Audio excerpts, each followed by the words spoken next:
They don't know, they haven't seen. Put in more simpler terms, they don't know what they don't know. Sadly, as we all know, everyone and their brother and their brother's neighbor and their brother's neighbor's dog has access to not only the internet, but social media, where they can broadcast to countless number of people around the globe. And they can come up with blanket statements that is sadly assumed by the great majority of the people that it's true. I give you an example. Someone comes and says, oh, the sushi restaurant in such and such a street in San Francisco is the best sushi in the world. And another guy comes up and says, these are the top 5 hotels in the world. Another clown comes up and says, these are the top 5 best beaches on earth. If you're smart, you'll listen to one of the most intelligent quotes that came out of one of the few people on earth that I have respect for, and that is Sir Winston Churchill. He said, consider the source. And if you take one thing away from this video and every other thing I say in all of my videos, when you're hearing something, constantly remind yourself not what is being said, but who is saying it. I have referred to this before, but believe me, if I say it another billion times, it's not enough, because it's something that we have to constantly remind ourselves, and very few of us are intelligent and wise enough to constantly be reminding ourselves of what things are important in life. When someone makes blanket statements about such and such thing is good, such and such thing is bad, these are the top 5, these are the 5 worst, these are the 5 best, whatever, ask yourself who is saying it.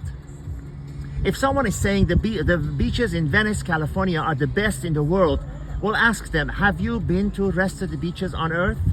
Have you at least seen beaches in at least 75 countries around the world? Then how can you make that statement? What gives you the right to say the sushi in such and such place in San Francisco is best, unless you've had sushi in at least 10 cities in Japan? How can you make those statements? Fact is, they can't. You know, people come and make comments about everything and anything. You know, I don't want to get into politics, but I will in this case. They say, for example, Putin is good because he's fighting the globalists, whatever. Forget the war going on in Ukraine. Forget everything else about the world and just focus on Putin. This is a man who murders, poisons, and jails his political prisoners. This is the man that puts anyone who mentions the word war in prison. He is not a nice guy. I don't care what your political persuasions are. I don't care how much you hate Ukraine or love Ukraine. Ukrainians are not my brother, neither are Russians. But I'm telling you, if you are praising someone like Putin, who is a thug, a KGB thug, a mass murderer, a crazy deranged man who wants to bring back Russia to its past glory. I don't know what glory that is. That these are the countries in Eastern Europe that they were ruling by force, and every time they wanted to escape, they crushed them with the military. And last thing about Putin, his excuse for attacking Ukraine is because some separatists in that country wanted to be separate. There are at least 77 groups of people living in countries in the world that want to be separate. Are we to invade them and make them separate? And besides, when the Chechens in Russia wanted to be separate from Russia, you know what Putin did? He leveled the city of Grozny to a point where United Nations said this is a city where there is no building standing. So what happened to them? Couldn't they be separate? What happened to them? So only the ones who want to be separate within Ukraine matter?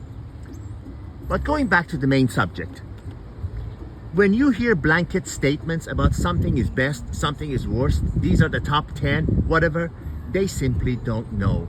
These are people that don't know. They go and say, oh, the Belgian waffles I had in such and such a restaurant in, I don't know, such a place in Los Angeles, San Francisco, or Chicago, or New York was the best Belgian waffles in the world. Well, have you had Belgian waffles freshly baked on the side streets of Brussels, Belgium? Then how do you know? How do you know that's the best?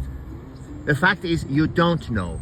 You're a fool whose statements and ideas are formed by your limited experience and you're just taking the best of your limited experience and declaring to the world that that is the best.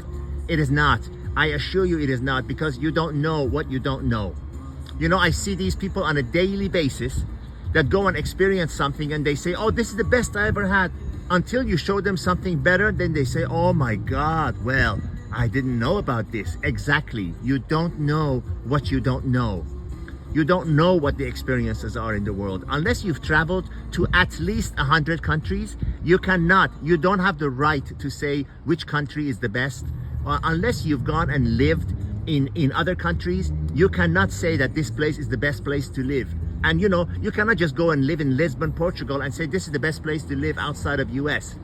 Have you lived in other places? Have you lived in Asia? Have you lived in Africa countries? Have you lived in South America? Have you lived in Central America? Have you lived in Eastern Europe? How do you know? You don't know. You don't know what you don't know. So we are never going to stop these people from saying these are the 5 best of fill in the blank that I've seen in the world. But you can constantly remind yourself of this fact. Consider the source. Who is saying it? Would you take real estate advice from a homeless person? Would you take travel advice from a backpacker who's gone to 3 countries and stayed 18 hours in each of them, and now he's formed an opinion about which country is the best? Consider the source.